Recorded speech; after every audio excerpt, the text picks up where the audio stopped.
Hey guys, it is Saturday night at Chord 8, I think. And my husband is having dinner with his brother and sister and their spouses. And Christian is hanging out with my mom. And I am coloring in my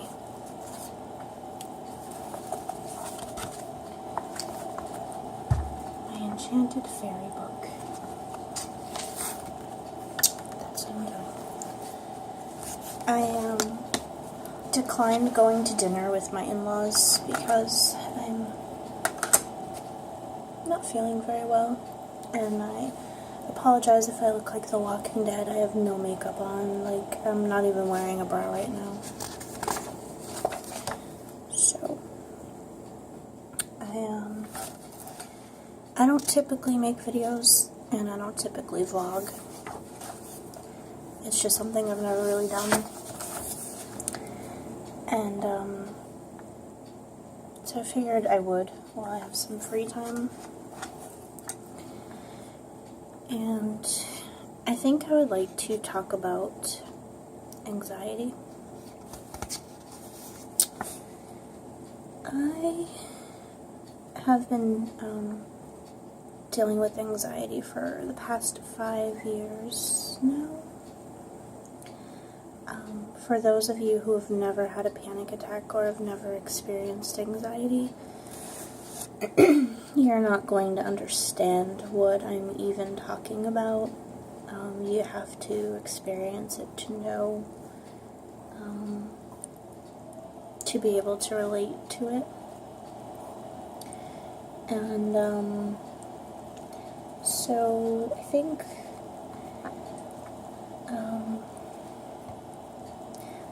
I have health anxiety, and a horrible, horrible phobia of dying. And, I'm not really sure why or where it all came from, to be honest. I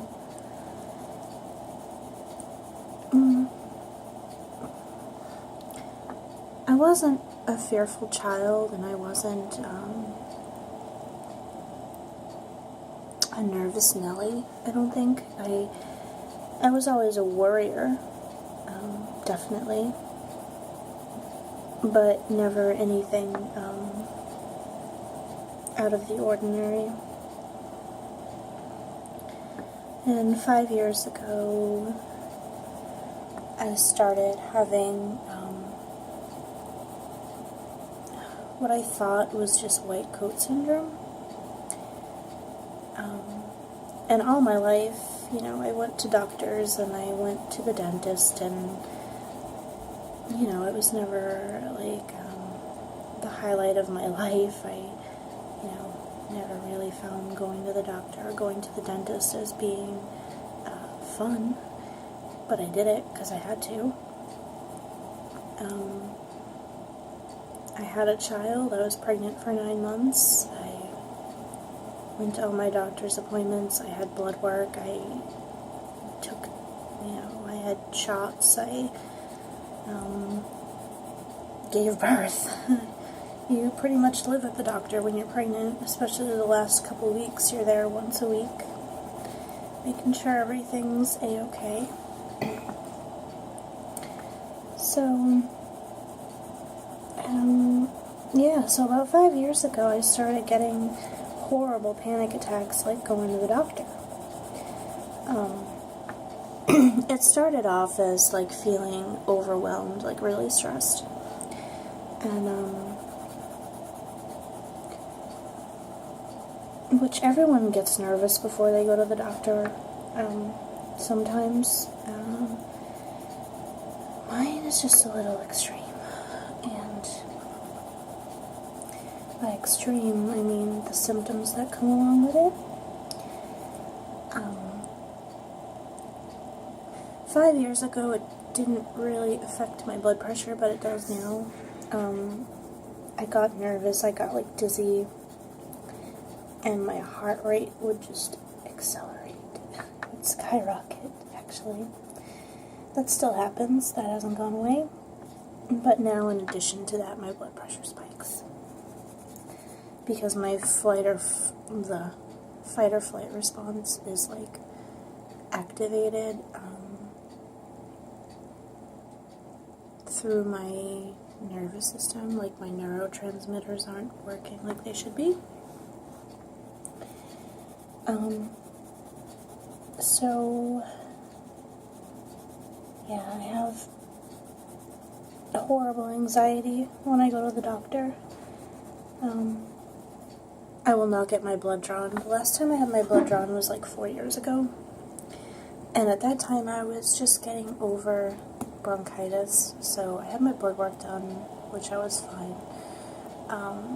The doctor was like, oh, your white blood cell count is elevated. But, you know, she was like, you know, it's probably just from getting over bronchitis or whatever.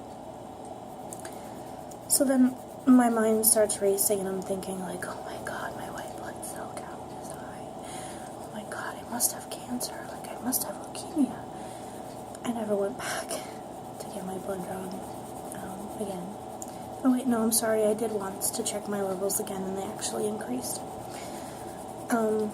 So I definitely had an infection somewhere that eventually just cured itself, but I went in and I had my blood drawn, and I was sitting down, and I'm not sure how many vials she had taken at that point. I wasn't watching, to be honest. I was actually staring out the window because I was nervous and I just didn't want to freak out. But so I was looking out the window, and all of a sudden, like, my stomach like flip-flopped and my heart started pounding and I got shaky, and my hearing got muffled, and I thought I was going to pass out. Like, I felt so strange. And I've passed out once before from getting my blood drawn, but I was only like 7 or 8 years old, and I was like extremely dehydrated. And I passed out for a few seconds after they had taken my blood, but like I woke right back up. It wasn't anything crazy, but and I never really thought about it again after. So I have not had my blood drawn since that time because I don't want to encounter that horrible feeling again. And the phlebotomist was like, you're almost done, and so I like got right up out of the chair, and she's like, sit down. She's like, you look pale. I'm like, I'm sure I do. But when I have a reaction like that, my first thought is just like, I want to get the fuck out of here. I don't want to be here. Like, let me out of here. Let me out of this situation. Let me out of this atmosphere. Like, I just want out. And so I think I was fine. I didn't pass out or anything. I walked down the stairs. I was just like, I need to get out of here. So I did. But I've never had blood work again since then. All my life I've had dental work. Never bothered me. Needles don't bother me. Never did. About 5 years ago I was in my dentist office and I was waiting to get a onlay or a crown. I can't remember what it was, but I had a bad reaction to the Novocaine with epinephrine. And my heart started beating really fast. Like, it felt like I was having palpitations. And my hearing got muffled, and I got dizzy, and I was shaking, and it was not a very comfortable experience. I thought something was very wrong.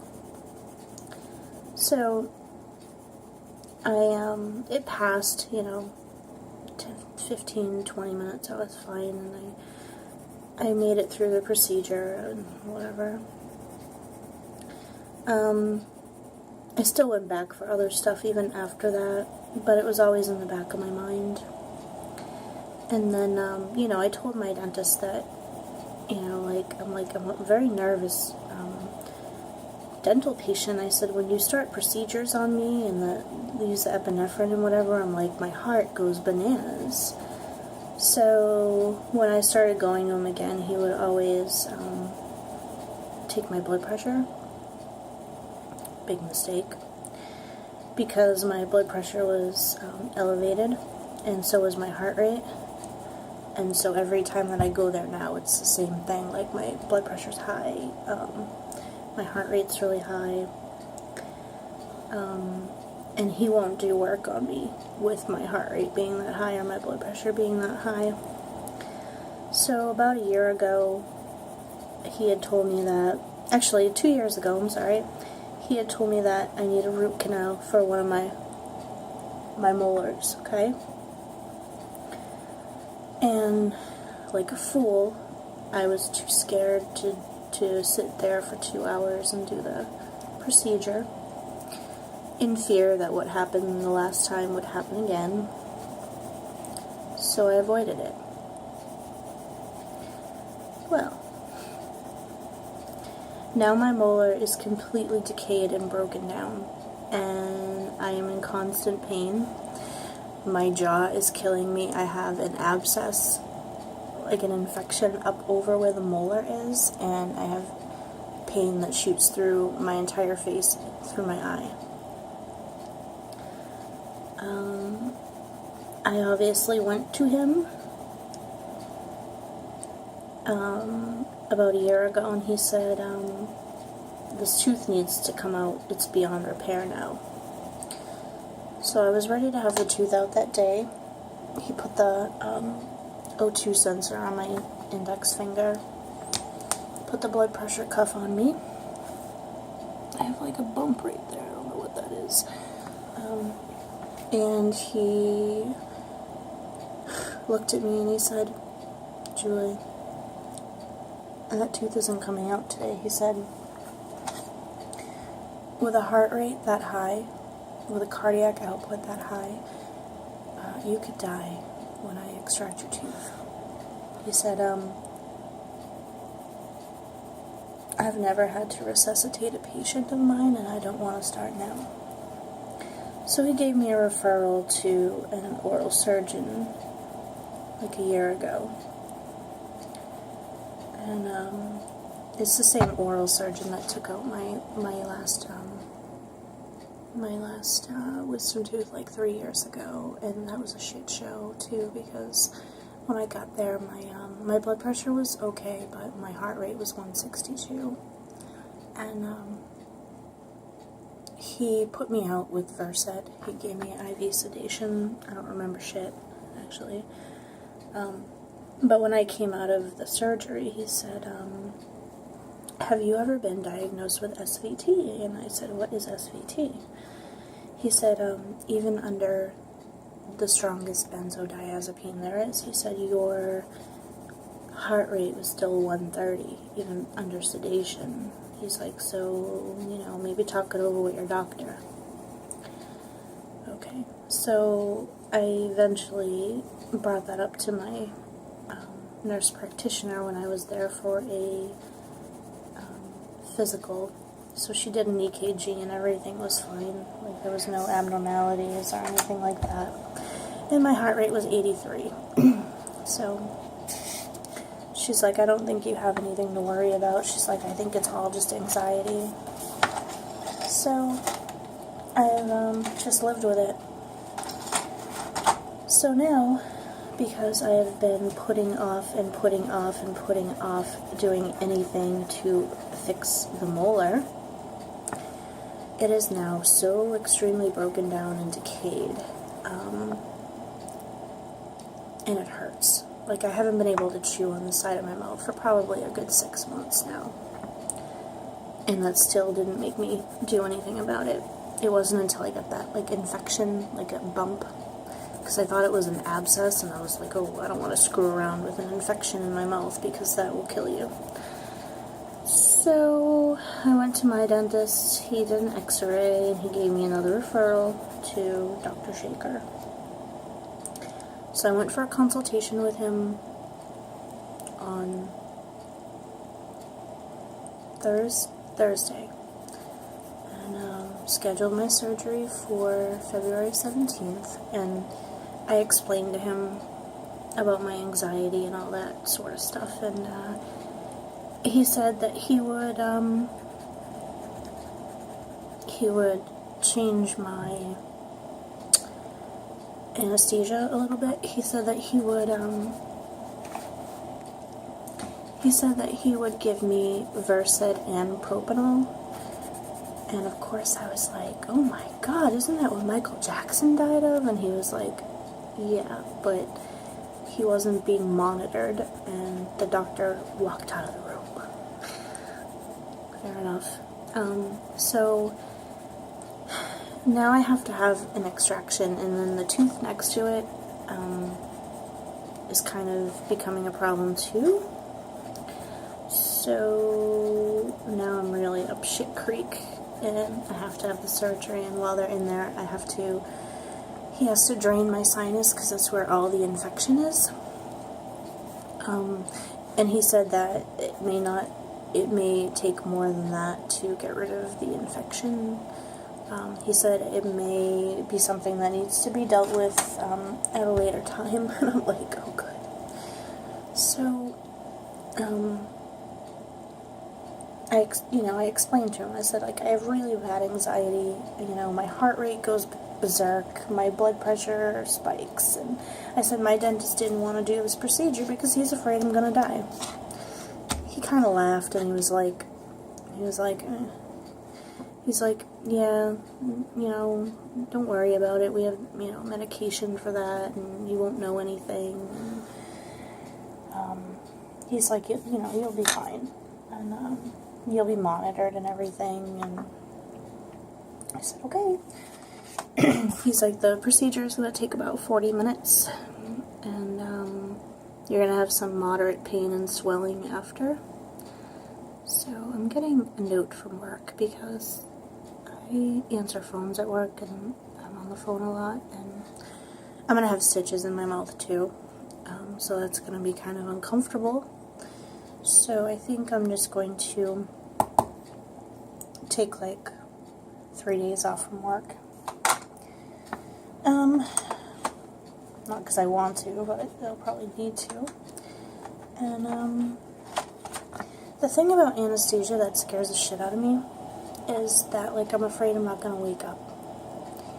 And I know that they monitor you and they keep you, they keep a close eye on you and everything. I'm just really afraid that, like, I'm not going to wake up.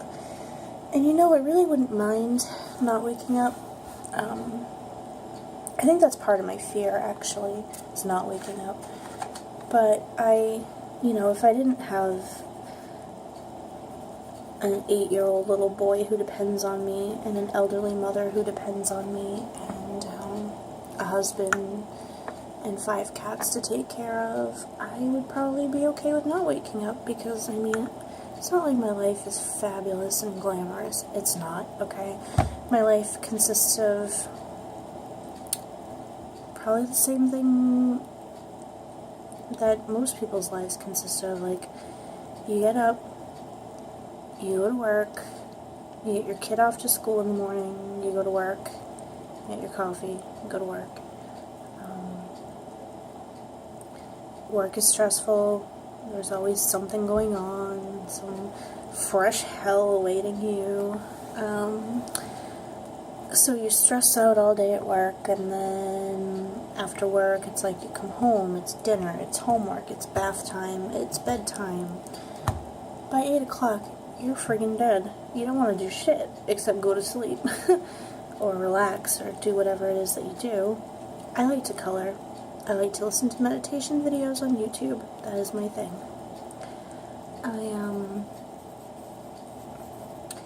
So that's my thing. But even on weekends, like, I don't want to do anything. I really don't. Like, if we have a place to go or something to do, like, obviously I'll do it.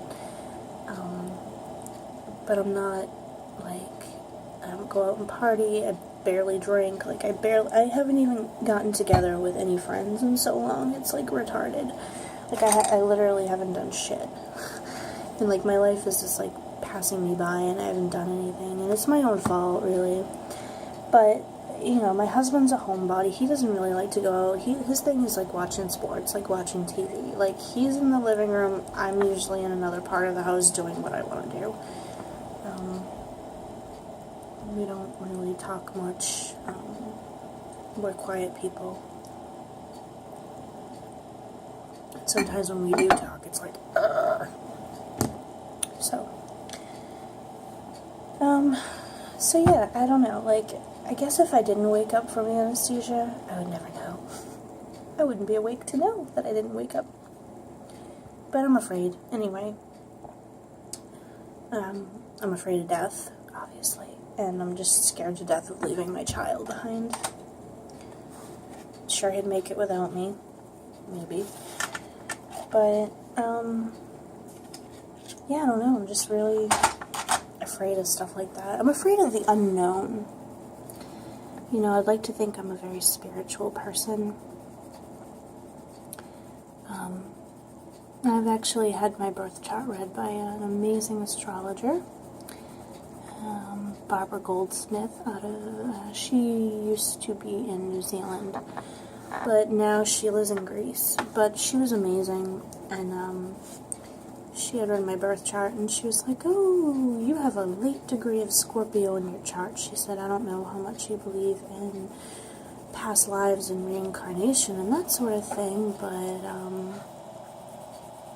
yeah, you're a very, very, very old soul. So I guess I've been around the block a while. I've lived, I've died. I don't know anything about my past lives or anything like that. I think maybe eventually I would like to get a past life regression thing done, but it's expensive and I really don't have the time. So, I don't know. So if I'm an old soul and I've died before and I've come back, like, why am I so afraid of dying in this life? So I definitely have health anxiety that I struggle with. I could take medication for it, but if you listen carefully to any prescription drug commercials on TV, you will find that the prescription drug side effects are far by worse than the ailment itself. Oh, this could cause sudden cardiac arrest, or, oh, your blood pressure could drop to dangerously low levels, or, oh, your anus will bleed, or, oh, your penis will fall off. Like, it's just retarded, like, all the side effects. All the side effects that go with these things, and my husband's like, it's 1 in a million, they have to put that stuff out there just, you know, as a law, and I'm like, I don't care. I don't even take aspirin unless I am dying. Like, I have to be dying to take an aspirin. I don't like putting shit in my body. But, on the other hand, I smoke cigarettes, okay? Do you know how much shit is in cigarettes? Like, poison, like, formaldehyde, like, you're gonna die a slow death if you smoke, and I'm okay with that. I've been smoking less than a pack of cigarettes for about 20 years. Yeah, 20 years now I've been smoking. So I'm filling my body with shit anyway. So I don't know why I'm so scared of other stuff. It just makes no sense to me. It's kind of aggravating, actually. My anxiety definitely keeps me from doing a lot of things in life. I'm not gonna lie, like, I'm supposed to go on a cruise with my friend Judy in June. All expenses paid. And I'm already, like, having anxiety about it. Like, oh my god, I'm gonna be in the water for 7 days in the middle of the ocean. Like, oh, what if something happens to me? There's no hospitals around. Like, what if something happens to my son while I'm gone? Oh my god, what if something happens to my kid, my cats, my mother, my husband? Negative, negative, negative, negative. And, it just sucks. But part of it's my own fault, too, because I don't take meds for it. Because Ativan doesn't work for me. It doesn't do shit. It just winds me up more because I have a phobia of taking medicine. It's a shit show, actually. And, so, I don't know, it sucks. I'm hoping that I can just outgrow this at some point on my own, but I don't think it's gonna happen. And I won't take meds, so I'm really not helping myself in that aspect, I don't think. I don't know, life is weird.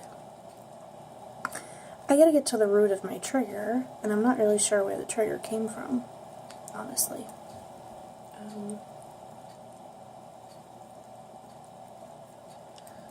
I don't know. So that is my rant. Again, I never make videos. This is almost, 26 minutes long. Holy crap. But, if there's anyone out there that struggles with health anxiety or anxiety of any kind, you'll understand my video. For those of you who don't, and give it a thumbs down, you suck. That's good too. I don't really care. Well, I hope you're all well, and I'm gonna continue coloring my little masterpiece here. Have a great night.